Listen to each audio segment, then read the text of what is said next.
तुम कहो कि वक्त हो जा तो असर का हो जाएगा। मेरे मुस्तफ़ा फरमा दे असर हो जा तो असर हो जाती है। लौटकर मगरिब से सूरज फिर खड़ा हो जाएगा। तुम कहो कि वक्त हो जा तो असर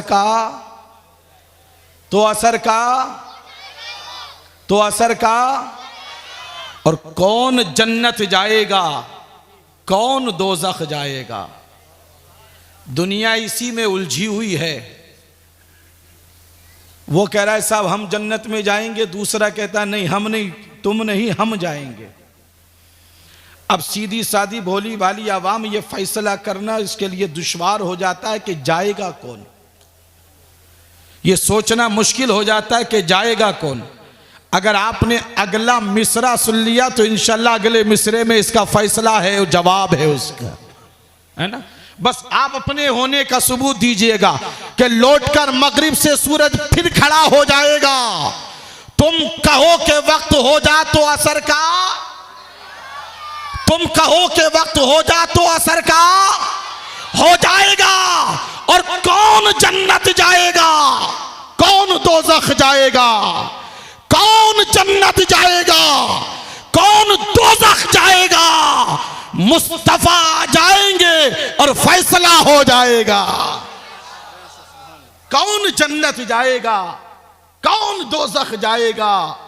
मुस्तफा जाएंगे और फैसला, मुस्तफा जाएंगे और फैसला। कोसते हो क्यों गरीबी को नबी फरमा गए, कोसते हो क्यों गरीबी को नबी फरमा गए। माँ का चेहरा देख लो तो हज अदा हो जाएगा। कोसते हो क्यों गरीबी को नबी फरमा गए। माँ का चेहरा देख लो तो हज। और एक ही सजदा किया ये सोचकर शब्बीर ने, एक ही सजदा किया ये सोचकर शब्बीर ने। दूसरा सजदा कयामत में अदा हो जाएगा। दूसरा सजदा कयामत में अदा हो जाएगा।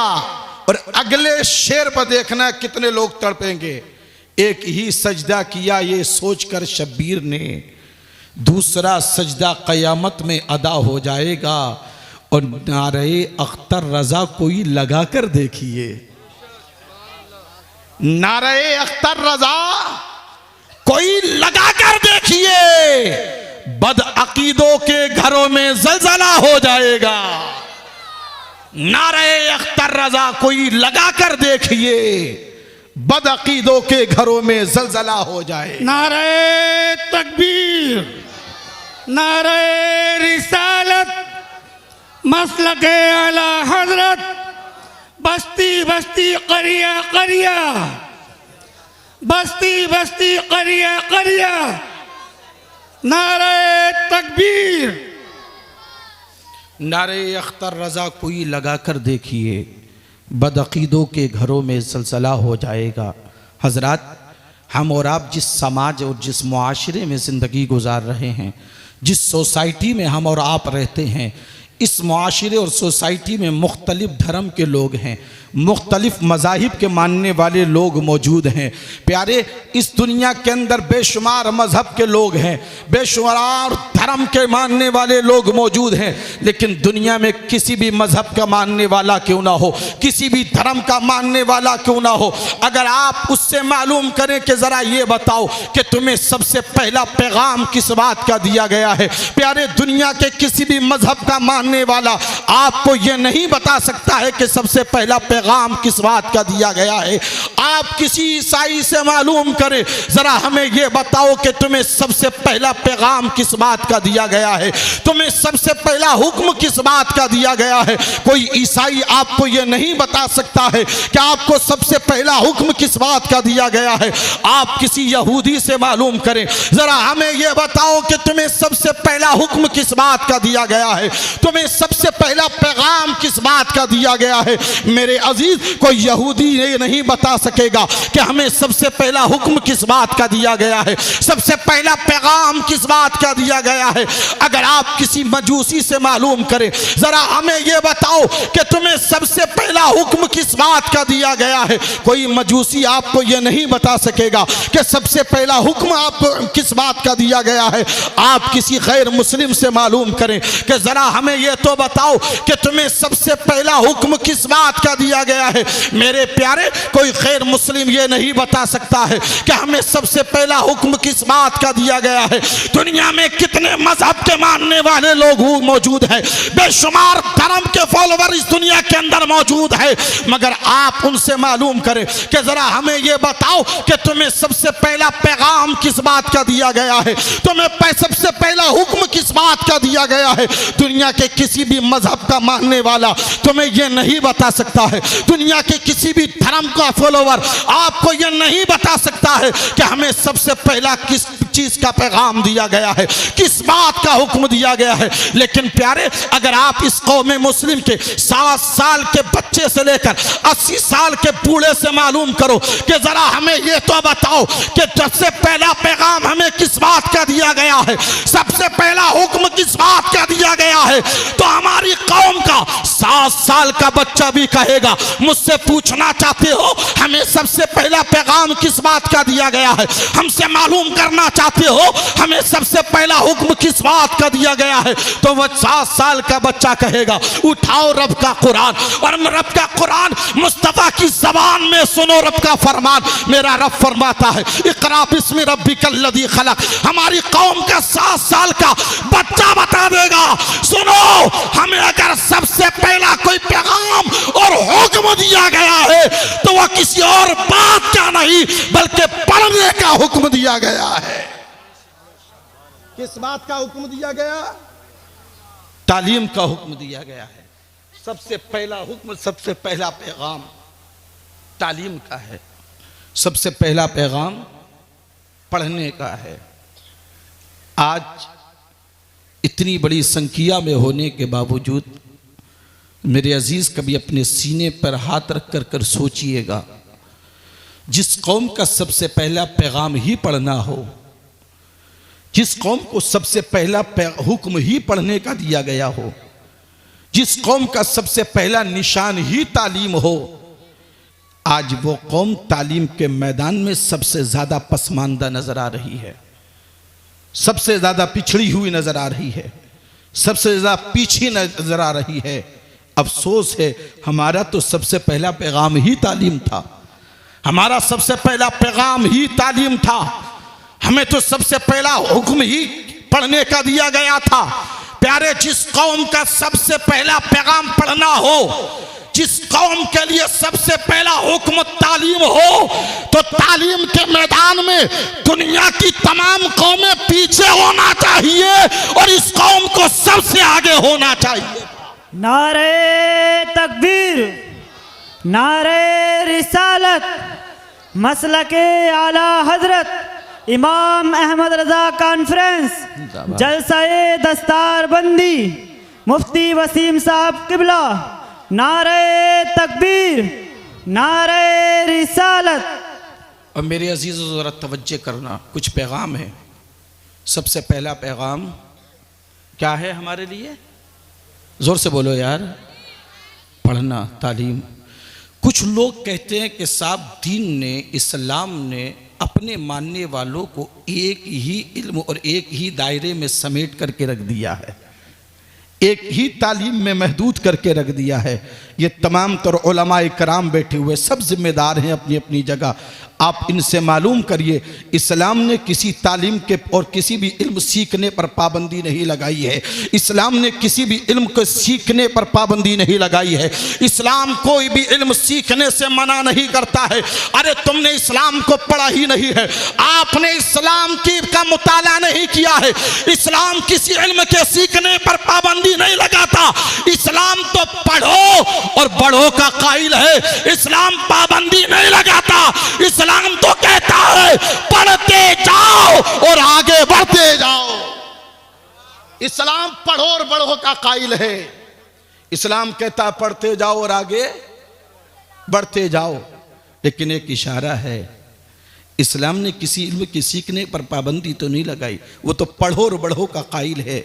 मगर इस्लाम ने एक बात ज़रूर कही है, आप कोई भी इल्म सीखिए, किसी भी इल्म सीखने के लिए मनादी नहीं है, किसी भी इल्म को सीखने पर मुमानियत नहीं है, किसी भी इल्म को सीखने के लिए मना नहीं किया गया है। मगर हाँ इतना ज़रूर है, आप जो भी इल्म सीख रहे हो उस इल्म पर तुम्हारे रब के नाम की मोहर होना ज़रूरी है। और ये आप पढ़ कर दी इक़रा बिस्मि रब्बिकल्लज़ी खलक, ये तमाम तर उलमा बैठे हैं, बिस्मि रब्बिकल्लज़ी खलक, ये बिस्मि रब्बिकल्लज़ी जो है इसमें इशारा इस बात की तरफ है, इल्म कोई भी हो, इल्म कोई भी सीखो, मगर जो तुम इल्म सीख रहे हो उस इल्म पर तुम्हारे नाम के मोहर जरूरी है। इसलिए ऐसा ना हो कहीं वो इल्म तुम्हें गुमराह ना कर दे, कहीं वो इल्म तुम्हें भटका ना दे, कहीं राह से हटा ना दे। और जब तुम्हारे वो जो इल्म सीख रहे हो उस इल्म पर जब तुम्हारे रब के नाम की मोहर होगी, वो इल्म तुम्हें भटकाएगा नहीं, गुमराह नहीं करेगा, बल्कि अगर भटके हुए होगे तो तुम्हें मुस्तफा से भी मिला देगा और खुदा से भी मिला देगा। लेकिन कुछ लोगों की ज़हनी या सोच हमारी ये है, कुरान की तालीम सीख के होगा क्या, कुरान पढ़ के होगा क्या। अगर कोई बेचारा ऐसा दर्द रखने वाला अपने बच्चे को किसी मदरसे में अगर दाखिल कर दे, समाज की जिम्मेदारी क्या बनती है, उसका हौसला बढ़ाना। परिवार के लोगों की जिम्मेदारी, खानदान के लोगों की जिम्मेदारी बनती है उसको थपथपाना, हिम्मत देना, हौसला बढ़ाना। मेरे भाई तूने वो काम किया है कि ये बच्चा अगर हाफिज कुरान बन गया, अपनी बख्शिश का सामान भी होगा, तेरी बख्शिश का सामान भी होगा और ख़ानदान के लोगों की बख्शिश का ज़रिया भी बन जाएगा। मगर बजाय ये कहने कि हम तानो तशनी करते हैं, हम कहते हैं लो मियाँ इन्होंने मदरसे में छोड़ दिया बच्चे को, अब तो ये मदरसे की चटाइयाँ तोड़ेगा, सदका व खैरात खाएगा। तरह तरह के इल्ज़ाम लगाए जाते हैं, तरह तरह की बातें कही जाती हैं।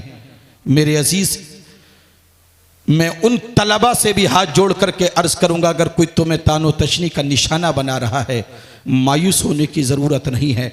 अपने नबी की ज़िंदगी अपनी निगाहों के सामने रखो। मेरे मुस्तफ़ा के साथ क्या ना किया गया, मक्का छोड़ने पर मजबूर किया गया, ताइफ की वादियों में मेरे मुस्तफ़ा के साथ क्या नहीं किया गया। जालिमों ने कौन सा जुल्म ऐसा था, कौन सा ऐसा ताना था जो मेरे मुस्तफ़ा को दिया नहीं। लेकिन मेरे आका की ज़िंदगी पढ़कर देख लो, मेरे आका का मिजाज ये था, जितने ताने दिए जाते थे मेरे मुस्तफ़ा के मिशन को बढ़ाने के लिए कदम पीछे नहीं हटते थे, मेरे मुस्तफा के कदम और उतने आगे बढ़ते चले जाते थे, है ना, और उतने आगे कदम बढ़ते थे, पीछे नहीं हटते थे मेरे मुस्तफा के। हम नुक्ताचीनी का आप देख लीजिए प्यारे, आज उलमा की तौहीन की जा रही है। सबसे ज्यादा अगर किसी इस कौम में सबसे ज्यादा हिकारत और जलील और गिरी हुई निगाह से देखा जाता है, उलमा को, आइम्मा को, हुफ्फाज को देखा जाता है।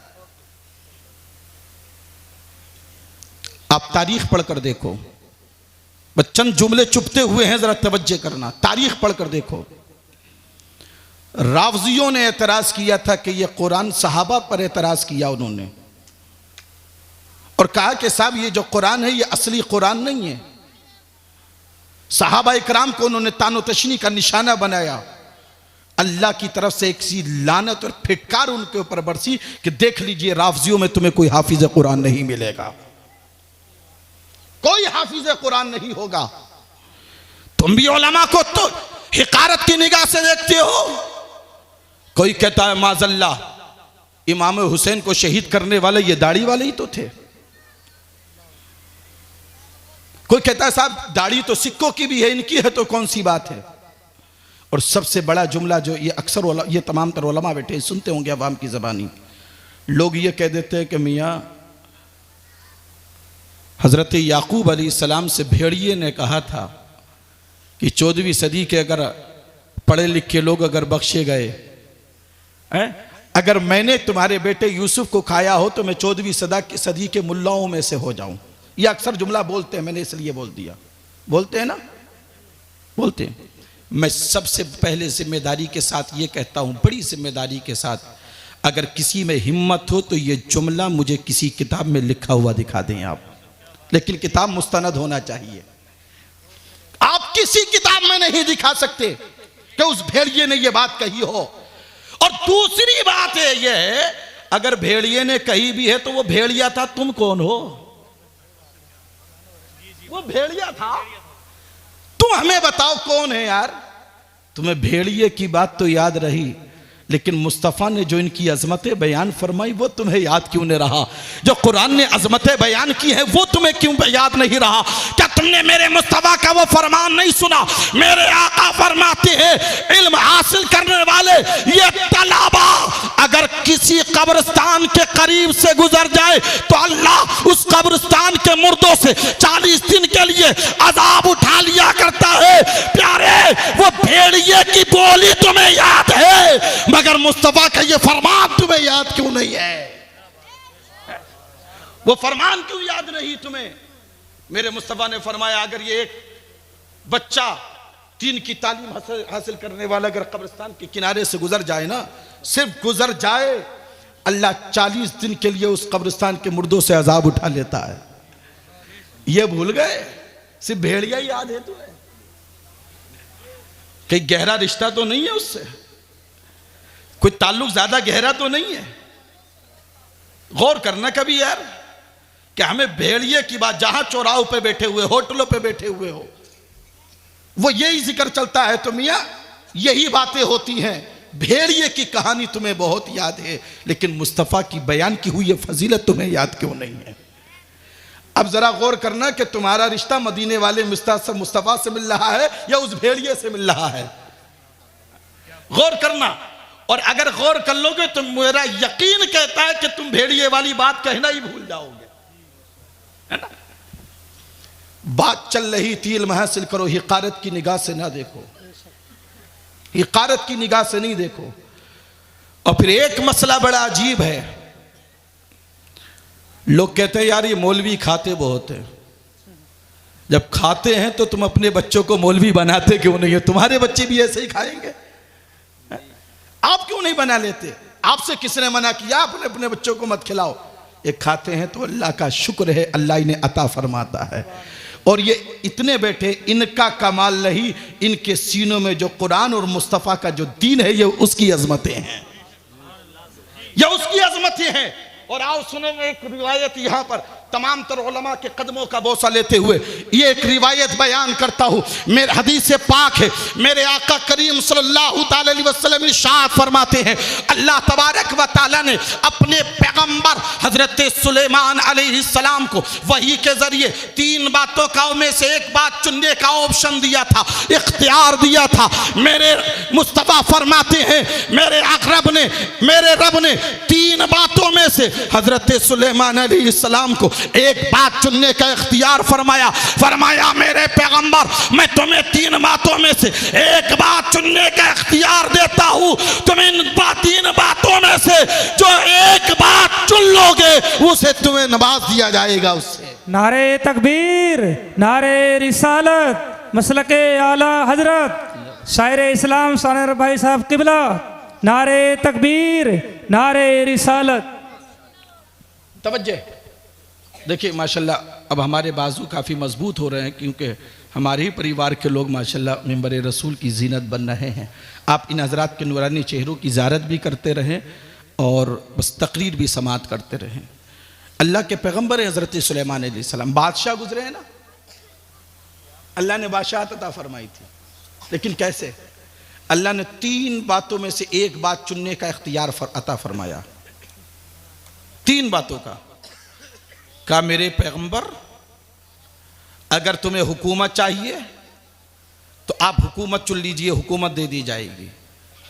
दूसरा इख्तियार दिया गया, अगर तुम्हें मालो दौलत चाहिए तो आप चुन लीजिए, आपको मालो दौलत से नवाज दिया जाएगा। तीसरी बात, अगर इल्म चाहिए तो तुम्हें इल्म से नवाज दिया जाएगा। कितनी बातें? आप अपने गिरमान में झांक कर देखो, अगर हमें इन 3 बातों में से किसी एक बात को चुनने का इख्तियार दे दिया जाए, हम किधर जाएंगे? इल्म को तो पीछे रख देंगे। अरे इल्म को क्या होगा? अरे हुकूमत मिल गई, तख्त मिल गया, बादशाह बन जाऊंगा, राज करूंगा, इससे बड़ी बात कौन सी हो सकती है? या दूसरी चीज चुनेंगे कि मान लो दौलत पैसा आ जाएगा तो मेरा पूरे समाज में वाह वाह होगी, मुझे सारे लोग सलाम करेंगे। यह हमारी सोच है, हमारी फिक्र है, लेकिन वो अल्लाह के नबी थे, अल्लाह के पैगंबर थे। जब अल्लाह तबारक व तआला ने इन 3 बातों में से एक बात चुनने का इख्तियार दिया कि मेरे पैगंबर अगर हुकूमत चाहिए तो बता दीजिए, दौलत चाहिए तो वो बता दीजिए, अगर इल्म चाहिए तो वो बता दीजिए, इन 3 बातों में से एक बात चुन लीजिए। कुर्बान जाओ हजरत सुलेमान अलैहिस्सलाम पर आपने हुकूमत को नहीं चुना, मालो दौलत को नहीं चुना, बल्कि उन्होंने हुकूमत को भी ठुकराया, मालो दौलत को भी ठुकराया।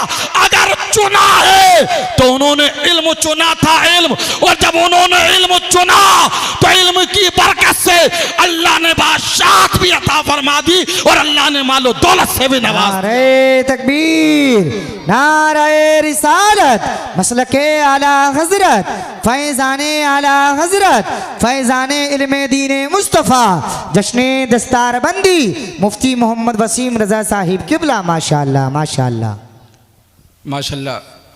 नकीब हिंदुस्तान पे करे खुलूस मोहब्बत हज़रत मौलाना नाजिम रज़ा खलीली साहब क़िबला तशरीफ़ ले आए, है ना, और आते ही नारा लगा दिया। मैं बहुत देर से देख रहा हूँ, आप जानते ना जब मरीज़ ज़्यादा ख़राब कंडीशन में हो, टेबलेट जब काम नहीं करती है तो इंजेक्शन लगाना पड़ता है। जब टेबलेट से काम नहीं करे तो इमरजेंसी में क्या होता है। और मैं देख रहा हूं जब जब आपके ऊपर आप ना नींद के खुमार में जब मरीज बनते हो तो कभी इनके नारे, कभी अशार इनके जो है वो इंजेक्शन का काम कर देते हैं। अल्लाहु अकबर, अल्लाहु अकबर। आपको बेदार करते रहते माशाल्लाह। बात इल्म की चल रही थी, समझ रहे। हजरत सुलेमान अलैहिस्सलाम ने 3 बातों में से किस बात को चुना? जोर से भूल गए, यही सुनने आते हो जल से, अभी भूल गए, सुबह तक क्या याद रखोगे? क्या चुना? इल्म को। इल्म की बरकत देखिए, इल्म चुना था, इल्म की बरकत से अल्लाह ने उन्हें बादशाहत भी अता फरमा दी और अल्लाह ने उन्हें मालो दौलत से भी नवाज दिया। बेशक बेशक। तुम क्या समझते हो इसमें कुछ नहीं है? अब जिसका बेचारे का प्याला ही खाली हो, कांसा ही खाली हो, जी, उसे क्या मिले? अल्लाह अल्लाह अल्लाह अल्लाह। और पूछ लीजिए जिनके प्याले कांसे इल्म की दौलत से भरे हुए हैं, जमाना आज भी उनके कदमों में आ रहा है। बेशक बेशक बेशक। उन्हें कहीं जाने की जरूरत नहीं है। अभी मियां 1 महीना तकरीबन नहीं गुजरा होगा, मेरे पास 4 जगह से तकरीबन ऐसे फोन आए, एक काबिल आदमी की जरूरत है और तनख्वाह बड़ी माकूल। तो जरूरत आज भी ऐसी चीज की है कि हमारे कांसों में होना चाहिए, प्यालों में होना चाहिए। नहीं है तो फिर तो कहीं भी कुछ नहीं मिल सकता है ना। इल्म हासिल करो, अपने बच्चों को इल्म दीन की दौलत से नवाज की तरफ रागिब करो, मदरसों की तरफ।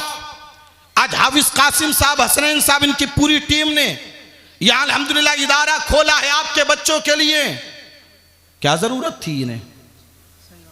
क्या जरूरत थी इन्हें? क्यों ये मेहनत कर रहे हैं? ये सिर्फ आपके बच्चों पर एहसान नहीं कर रहे हैं प्यारे, पूरी बस्ती पर एहसान कर रहे हैं। बेशक बेशक।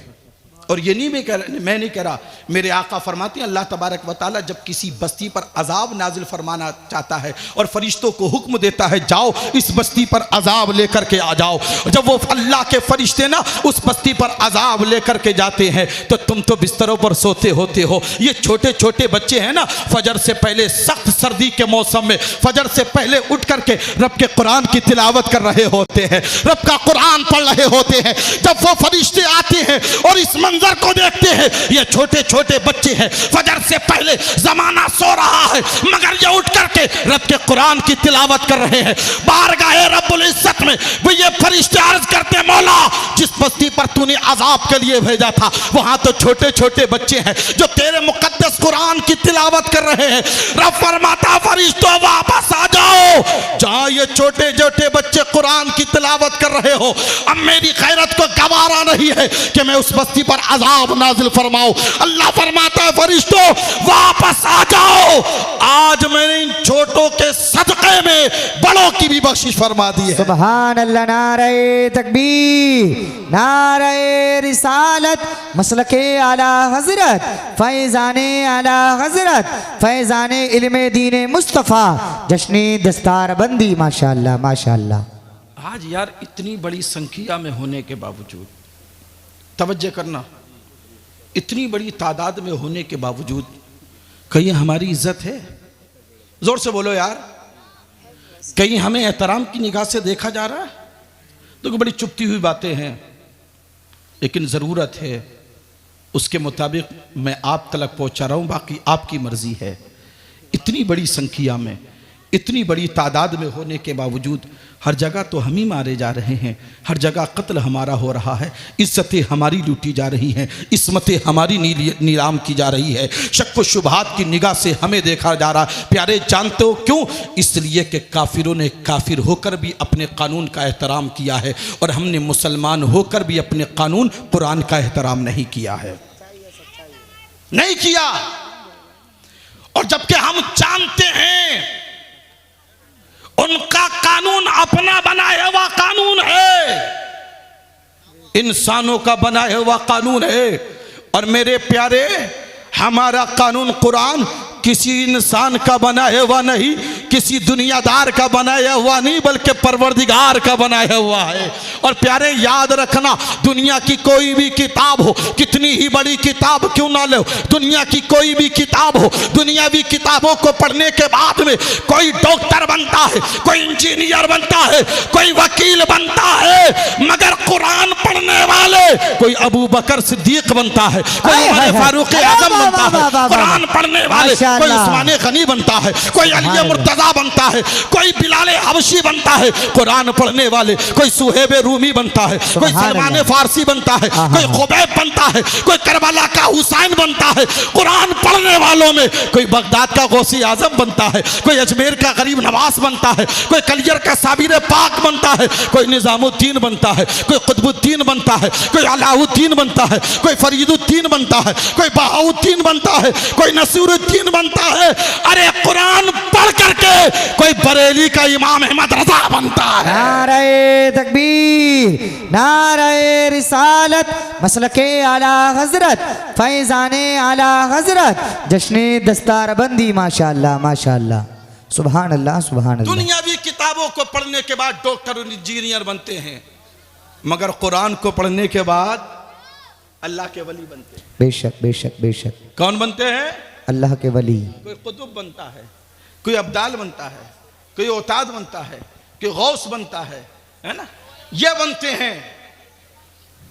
मेरे अजीज, आपने एक नाम सुना होगा। आज हमारा सुलूक कुरान के साथ देखो क्या है। ये तमाम तर उलमा बैठे हैं, तवज्जो चाहूंगा। हमें कुरान सिर्फ 2 मौक़ों पर याद आता है। कितने मौके पर? 2 मौके पर। एक मौका जब बेटी को जहेज देना हो तो जहेज में हमें कुरान देना याद रहता है जी। और अगर कुरान ना दिया जाए तो ससुराल में आफत आ जाती है। कुरान तो दिया ही नहीं है।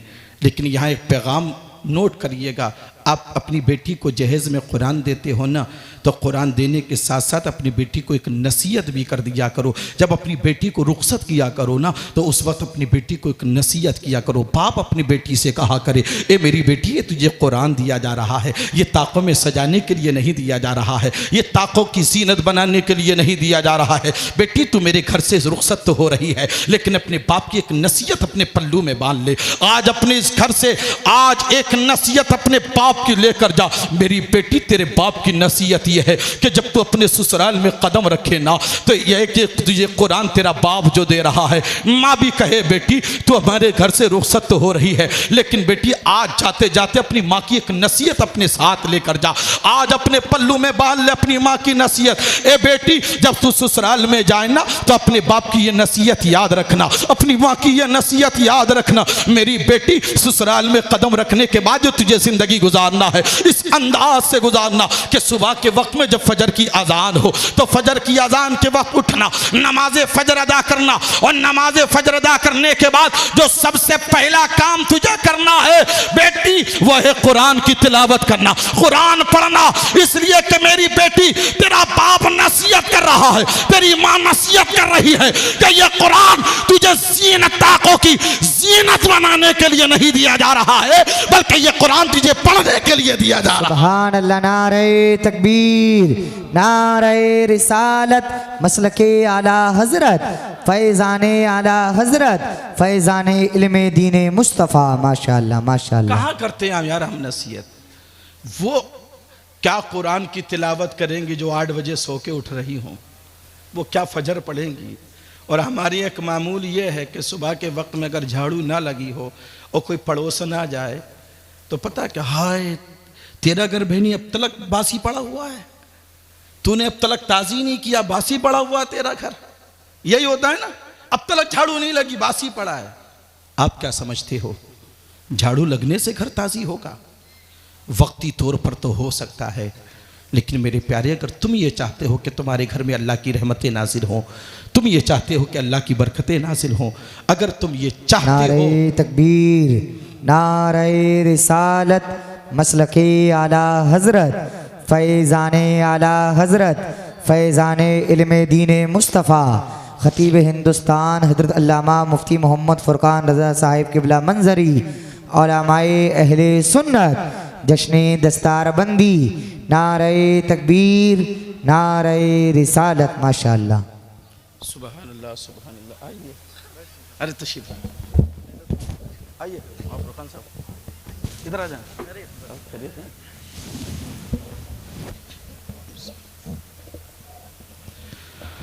आप अपने माथे की निगाहों से देख रहे हैं मुल्क हिंदुस्तान का अजीम खतीब, अजीम हीरा, अज़ीज़ुल क़द्र हज़रत अल्लामा मौलाना फ़ुरक़ान रज़ा मंजरी साहब क़िबला हमारे और आपके निगाहों की भी ज़ीनत बन चुके हैं और मसनद रसूल की ज़ीनत भी बन चुके हैं। इंशाअल्लाह मेरे बाद हज़रत का भी खूबसूरत बयान हमें और आपको सबको समाअत करना है। हज़रत का आना मेरे जाने का सिग्नल है, इसलिए बस मैं तकरीर समेटूँगा। आप हज़रा ज़रा तवज्जो कीजिए और मोहब्बत से बोले सुबहान अल्लाह, और जी लगा कर बोलिएगा सुबहान अल्लाह। आज हमारा सलूक क्या है कुरान के साथ? मैंने कहा ना, एक मौका वो होता है बेटी के जहेज़ के वक्त हमें कुरान, और दूसरा मौका पता है हमें कुरान का भी याद आता है जब किसी की रूह नहीं निकल रही हो ना, रूह नहीं निकल रही हो, नज़ा की हालत में हो, उस वक्त हमें कुरान याद आता है। दौड़े दौड़े जाते, इमाम साहब ज़रा आना, मुफ्ती साहब आना, मुआ साहब आना, हाफिज़ साहब आना, कारी साहब आना, ज़रा सूरह यासीन पढ़ दीजिए ताकि रूह आसानी के साथ निकल जाए। क्या कहते हैं? ये होता है ना कि जरा चलिए तो ज़रा सूरह यासीन पढ़ दीजिए ताकि रूह आसानी के साथ निकल जाए। ये उस वक्त हमें कुरान याद आता है। क्या सोच है यार हमारी। आपने क्या समझ लिया कुरान आपको मारने आया था? आपने क्या सोच लिया कि भाई आ जाए सूरह यासीन पढ़ दें, सूरह यासीन पढ़ देंगे रूह आसानी के साथ निकल जाएगी। आपने क्या सोचा है कुरान आपको मारने आया? नहीं, कुरान आपको मारने नहीं आया था, कुरान तो आपको ज़िंदगी देने आया था। आपने समझा ही उल्टा है। प्यारे, अगर तुमने कुरान से रिश्ता मजबूत किया होता, कुरान से ताल्लुक जोड़ा होता, अगर कुरान को अपना बनाया होता, कुरान के करीब गए होते ना, तो कुरान तो अपने मानने वालों को, अपने पढ़ने वालों को ऐसी जिंदगी देता है, ऐसी जिंदगी देता है कि प्यारे, अगर तुम कुरान से रिश्ता मजबूत कर लोगे, कुरान से ताल्लुक जोड़ लोगे, तो फिर वो जिंदगी मिलेगी कि जान कहेगा ये मुर्दा है और कुरान कहेगा कि ये जिंदा है। तुमने सोचा गलत है यार। आज हमारा सुलूक देखो कुरान के साथ क्या है। मुझे यहां डॉक्टर इकबाल याद आए। कौन नहीं जानता डॉक्टर इकबाल को? डॉक्टर इकबाल के एक दोस्त ने ना, जब डॉक्टर इकबाल का चर्चा सुना कि कुरान, डॉक्टर इकबाल को कुरान से बड़ी मोहब्बत है, कुरान का बड़ा अदब और एहतराम करते हैं, तो वो डॉक्टर इकबाल से मुलाकात करने के लिए आया। दरवाजे पर पहुंचा, दस्तक दी, दरवाज़ा खुला, अंदर पहुंचा तो उसने क्या देखा कि जिस कमरे में डॉक्टर इकबाल रहते उसमें एक मेज़ रखी हुई है, उसके ऊपर दुनिया भी बहुत सारी किताबें रखी हुई हैं और उन किताबों के ऊपर कुरान बगैर गिलाफ के रखा हुआ है। क्या? बगैर कपड़े के। ये पौंड की बात है, तवज्जो करना। उस दोस्त ने हैरान हुआ, कहा डॉक्टर इकबाल ये क्या कुरान के साथ तुम्हारा सलूक है? मैं तो ये समझता था कि कुरान के साथ तुम्हारा सलूक बहुत अच्छा होगा, बड़ा एहतराम करते होगे। ये क्या है कि दुनियावी किताबों के ऊपर बगैर गिलाफ, बगैर कपड़े के कुरान रखा हुआ है? तो डॉक्टर इकबाल ने कहा था, भाई कहाँ होना चाहिए था? तो उस दोस्त ने कहा था, मैं तो ये समझता था कि आपने एक खूबसूरत गिलाफ में कुरान को लपेट करके बड़ी ऊंची जगह पर रखा हुआ होगा। अल्लाह अकबर। अब डॉक्टर इकबाल के वो जुमले सुनो जो डॉक्टर इकबाल ने समझाए थे। डॉक्टर इकबाल ने कहा, मेरे दोस्त अब्दुल्ला तेरी बात का जवाब मैं बाद में दूंगा, लेकिन पहले मैं तुझसे एक सवाल करता हूँ। डॉक्टर इकबाल ने अपने दोस्त से कहा था, मेरे दोस्त जरा ये तो बता, अगर कोई शख्स माजूर हो, अपाइज हो, जो बैसाखियों के सहारे से चलता हो, मेरे दोस्त जरा ये बता, क्या वो अपनी बैसाखियां कभी अपने से दूर रखता है? क्या अपनी बैसाखियां वो अपने आप से जुदा रखता है? दोस्त ने कहा था नहीं नहीं, वो अपनी बैसाखियां अपने आप से दूर नहीं रखता है, अपनी बैसाखियों को अपने साथ रखता है, इसलिए कि पता नहीं कब बैसाखियों की जरूरत पड़ जाए। डॉक्टर इकबाल ने कहा था नादान तूने समझा ही नहीं है, यह कुरान हमारी बैसाखियां है, बैसाखियां। अरे सुन, जब भी मैं किसी मसले में उलझता हूं, परेशान होता हूं, कुरान खोलता हूं, अल्लाह हर मसले का हल फरमा दिया करता है। हर मसले का हल मुझे कुरान में मिल जाता है। का बैसाखियां है। आज हमने कुरान को अपनी बैसाखी समझना बंद कर दिया, इसलिए हमारी रग़बत दीनी तालीम से दूर हो गई। आज हमारी इस तरफ तवज्जो नहीं है, हम बड़ी हिकारत की निगाह से देखते हैं। बस आखिरी बात कहकर के मैं अपनी तकरीर ख़त्म करूं प्यारे, ताकि आप इन हुफ़ाज का अदब और एहतराम जानो। ये हुफ़ाज है ना, ये माशाल्लाह 2 बच्चों की फरागत भी हो रही है। कोई कितने बड़े ओहदे पर फाइज क्यों ना हो जाए, लेकिन जब वो रिटायर होता है तो उसके आगे क्या लग जाता है? अगर कोई अफसर हो, कोई प्रधानी मान लीजिए, प्रधानी चली जाए तो क्या होता है? पूर्व प्रधान, साबिक प्रधान, यही होता है ना। किसी हाफिज के नाम के आगे भी साबिक लिखा हुआ देखा है? किसी कारी के नाम के आगे पूर्व लिखा हुआ देखा है? किसी आलिम के नाम के आगे भी लिखा हुआ देखा है? नहीं। इसलिए कि कुरान से जो अजमतें मिलती हैं, इज्जतें मिलती हैं, इंसान कब्र में भी चला जाए तब भी वो इज्जतें ख़त्म नहीं होती हैं। क्यों? इसलिए कि कुरान के बहुत सारे माने हैं, नाम हैं। बस आखिरी बात है, तवज्जो करना। कुरान के बहुत सारे नाम हैं, उनमें से एक नाम है कुरान मजीद। क्या? मजीद। इसके माने आपको पता क्या है? इसके माने आते हैं बुजुर्गी वाले। क्या? बुजुर्गी के माने आते हैं, अजमत वाला।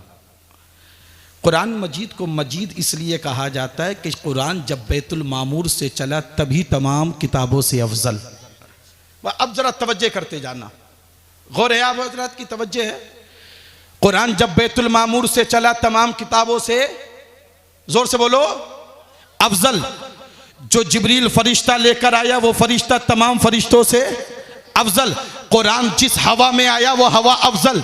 कुरान जिस फजा में आया वो फजा अफजल। कुरान जिस महीने में आया वो महीना अफजल। कुरान जिस सीने में आया वो सीना अफजल। कुरान जिस मदीने में आया वो मदीना अफजल। कुरान जिस जमाने में आया वो जमाना अफजल। कुरान जिस काशाने पे आया वो काशाना अफजल। और कुरान जिस रात में आया वो रात तमाम रातों से अफजल। और कुरान जिस जात पर आया वो जात मोहम्मदुर रसूलुल्लाह की तमाम जातों से अफजल है। बेशक नारे तकबीर, नारे रिसालत, मसलके आला हजरत, फैज़ाने आला हजरत, फैज़ाने इल्म दीन मुस्तफ़ा, जश्न दस्तारबंदी। माशाअल्लाह। बड़ी तेजी के साथ, कुरान जिस रात में आया वो रात तमाम रातों से, लैलतुल क़द्र खैरुम मिन अल्फ़ि शहर, पढ़ा है ना। कुरान जिस रात में आया वो रात, जोर से बोलो यार, अफजल। अब मैं ज़्यादा डिटेल में नहीं जाता कि बैतुल मामूर से आसमानी दुनिया पर कब आया और आसमानी दुनिया से यहाँ कब आया, उसका वक्त नहीं है। लेकिन जिस रात में आया वो रात हजार, ये सूरह क़द्र के अंदर जिस बात का जिक्र किया गया है वो बैतुल मामूर से आसमानी दुनिया पर कुरान आया, जो यकबारगी आया है, हज़रत जिब्रील अमीन लेकर आए। मुझे बताओ बैतुल मामूर से आसमानी दुनिया पर आने पर हज़रत जिब्रील अमीन को देर कितनी लगी होगी? बस ये बात समझ लोगे तो बहुत कुछ समझ सकते हो। ये पूरी तकरीर का लुबे लुबाब है, कितनी देर लगी होगी यार हज़रत जिब्रील अमीन को आने पर। प्रैक्टिकल के तौर पर एक मिसाल से समझिएगा। जब हज़रत यूसुफ अलैहिस्सलाम को उनके भाइयों ने कुएं में डाला था तो अल्लाह की तरफ से हुक्म हुआ, जिब्रील जन्नत से जाओ, एक तख्त ले लो और यूसुफ के कुएं की तह तक पहुंचने से पहले पहले ये जन्नत का तख्त वहां पहुंचा दो। स्पीड देखिएगा, रफ्तार देखिएगा हज़रत जिब्रील अमीन की। अब इधर भाइयों ने हज़रत यूसुफ अलैहिस्सलाम को कुएं में डाला, उधर हज़रत जिब्रील अमीन हज़रत यूसुफ अलैहिस्सलाम के कुएं की तह में पहुंचने से पहले पहले वहां जन्नत का तख्त लेकर के आ जाते हैं। अब आओ दूसरी मिसाल समझो, हज़रत इब्राहीम अलैहिस्सलाम ने अपने लगते जिगर इस्माइल अलैहिस्सलाम को ज़मीन पर लिटा दिया है, गर्दन पर छुरी रख दी है। इधर अल्लाह ने फरमाया जिब्रील मेरे पैगंबर इब्राहीम के छुरी चलाने से पहले पहले ये जन्नत से दुम्बा लेकर आ जाओ। अभी छुरी गर्दन तलक पहुंची नहीं थी, इससे पहले हजरत जिब्रील अमीन जन्नत से दुम्बा लेकर के आ गए। अब जरा मुझे बताओ, आपने रफ्तार का अंदाजा कर लिया होगा, आपने रफ्तार का अंदाजा कर लिया होगा कितना वक्त लगा होगा आने में। मैं कहता हूं फर्ज कर लीजिए 1-2 मिनट ही लगे होंगे, बाकी तो वहां सेकंड का भी मामला नहीं है। फर्ज कर लीजिए 1-2 मिनट लगे होंगे। प्यारे अब आप जरा गौर कीजिएगा, ये रफ्तार है हजरत जिब्रील अमीन की। अब कुरान जिस रात में आया वो रात 1000 महीनों की रातों से अफजल है, वो तमाम रातों से अफजल है। अब हजरत जिब्रील अमीन को बैतुल मामूर से आसमानी दुनिया तलक ये कुरान लाने में देर कितनी लगी होगी? फर्ज कर लो 1-2 मिनट। अब जरा तवज्जो करना, जिस रात को कुरान से 1-2 मिनट की निस्बत हो जाए वो रात 1000 महीनों की रातों से अफजल हो जाए, तो जिस सीने में 50 साल तक कुरान महफूज रहे फिर उस हाफिज कुरान का मकाम क्या होगा? जिस रात को कुरान से 1-2 मिनट की निस्बत हो जाए वो भी फर्ज करके, उस रात का मकाम यह हो जाए कि वो 1000 महीनों की रातों से अफजल हो जाए, तो जिस सीने में कुरान महफूज रहा 50 साल तक, सोचिएगा फिर उस हाफिज़ कुरान का मकाम और मर्तबा क्या होगा। अपने बच्चों को दीनी तालीम की तरफ राग़िब करो, इसलिए कि मेरे मुस्तफ़ा ने फरमाया था क़यामत की निशानियों में सबसे पहली निशानी इल्म का उठ जाना है। आज पूरा ज़माना कुरान को मिटाने की कोशिश कर रहा है, लेकिन शायद वो ये भूल चुके हैं दिया रोशन हुआ गारे हिरा से इसकी अज़मत का, ये मेहराब हरम और अर्श के ज़ीनों पे लिखा है। सियासी नफ़रतों की आग क्या जलाएगी इसे, ये कुरान कागज़ पे नहीं सीनों पे लिखा है। और मेरी वफ़ा के निशानात मिटाने वालों, मेरी वफ़ा के निशानात मिटाने वालों, शहरे गुलजार को शमशान बनाने वालों, खुदा ने सीनों में महफूज कर दिया कुरान, कितने सीनों को जलाओगे जलाने वालों। खुदा ने सीनों में महफूज कर दिया कुरान, कितने सीनों को जलाओगे जलाने वालों। अल्लाह हम सबको इन बातों पर अमल की तौफीक अता फरमाए। अस्तगफिरुल्लाह रब्बी मिन कुल्लि ज़ंबि व अतूबु इलैहि। मर्तबा तमाम हज़रात